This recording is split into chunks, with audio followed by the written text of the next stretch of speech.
ఒక దేశ భవిష్యత్తును మార్చడానికి ఒకే ఒక నిర్ణయం చాలు. అది 1948 భారతదేశం కొత్త రాజ్యాంగాన్ని తయారు చేస్తుంది. దేశ నాయకుల ముందున్న ఒక పెద్ద ప్రశ్న: భారత పార్లమెంటుకు నిజంగా 2 సభలు అవసరమా? ఒకవేళ అప్పట్లో రాజ్యసభను పూర్తిగా తొలగించి ఉంటే ఈరోజు చట్టాలు వేగంగా వచ్చేవా? రాష్ట్రాలకు తక్కువ ప్రాధాన్యత ఉండేదా? లేక ప్రజాస్వామ్యమే బలహీనపడేదా? ఈ వీడియోలో భారత రాజ్యాంగ నిర్మాతలు తీసుకున్న ఆ చారిత్రాత్మక నిర్ణయం వెనుకున్న కారణాలను తెలుసుకుందాం. భారత పార్లమెంట్ 3 భాగాలతో ఉంటుంది: రాష్ట్రపతి, లోక్సభ, రాజ్యసభ. చాలామంది పార్లమెంట్ అంటే లోక్సభ మాత్రమే అనుకుంటారు.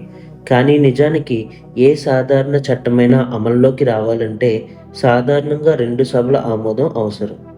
లోక్సభ ప్రజలను సూచిస్తుంది, రాజ్యసభ రాష్ట్రాలను సూచిస్తుంది. అంటే ఒక సభ ప్రజల గొంతు అయితే మరొక సభ రాష్ట్రాల గొంతు. ఇది భారతదేశం లాంటి సమాఖ్య వ్యవస్థకు చాలా ముఖ్యమైన అంశం. మొదటిగా రాజ్యసభను 1948లో చాలామంది వ్యతిరేకించారు.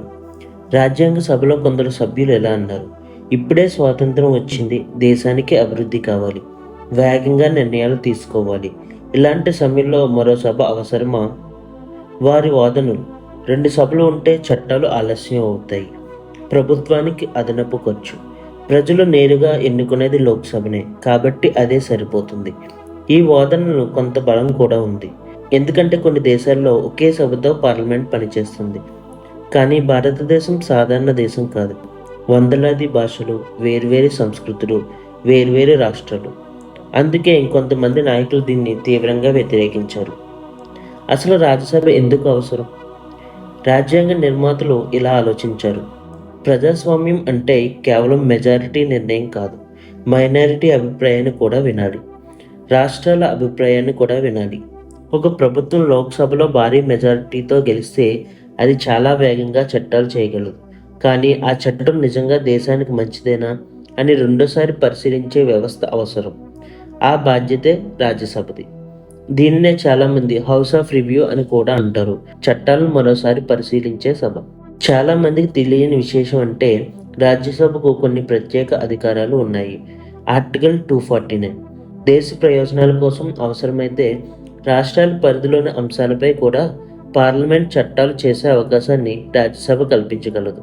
ఆర్టికల్ 312 కొత్త ఆల్ ఇండియా సర్వీస్ ఏర్పాటు చేయడానికి రాజ్యసభ ప్రత్యేక తీర్మానం చేయాలి. ఇంకా రాజ్యసభ ఎప్పుడూ రద్దు కాదు. ప్రతి 2 సంవత్సరాలు 3 ఒక వంతు సభ్యులు మాత్రమే పదవీ విరమణ చేస్తారు. అందుకే దీన్ని పర్మనెంట్ హౌస్ అంటారు. ఇప్పుడు అసలు ప్రశ్న: రాజ్యసభ లేకపోతే ఏమయ్యేది? మొదటిగా చట్టాలు వేగంగా ఆమోదం పొందేవి. ఇది ప్రయోజనం. కానీ మరోవైపు చట్టాలను రెండోసార్లు పరిశీలించే అవకాశం తగ్గేది. పొరపాట్లు గుర్తించే అవకాశం తగ్గేవి. విపక్షానికి తక్కువ అవకాశం ఉండేది.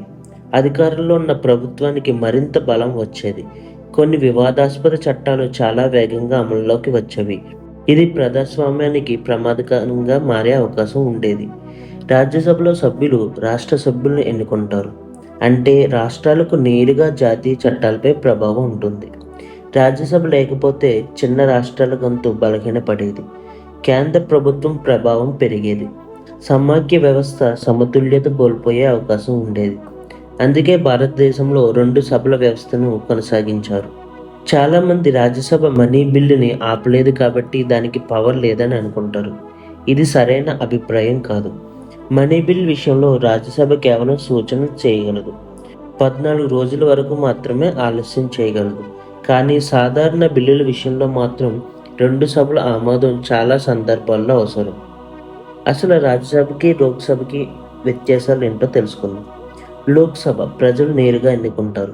అది 5 సంవత్సరాల పదవీ కాలం ఉంటుంది. ప్రభుత్వం దీని బాధ్యత వహిస్తుంది. మనీ బిల్స్లో ఎక్కువ అధికారం ఉంటుంది. ఇక రాజ్యసభ రాష్ట్ర శాసనసభలు ఎన్నుకుంటారు. శాశ్వత సభ ప్రభుత్వం దీనికి నేరుగా బాధ్యత వహించదు. ప్రత్యేక రాజ్యాంగ అధికారాలు ఉంటాయి. అయితే రాజ్యసభ లేకపోతే చట్టాలు వేగంగా వచ్చేవి. కానీ ప్రజాస్వామ్యంలో వేగం ఒక్కటే ముఖ్యం కాదు. సమతుల్యత, చర్చ, రాష్ట్రాల ప్రాధాన్యత, అధికారంపై నియంత్రణ ఇవన్నీ కూడా అంతే ముఖ్యమైనవి.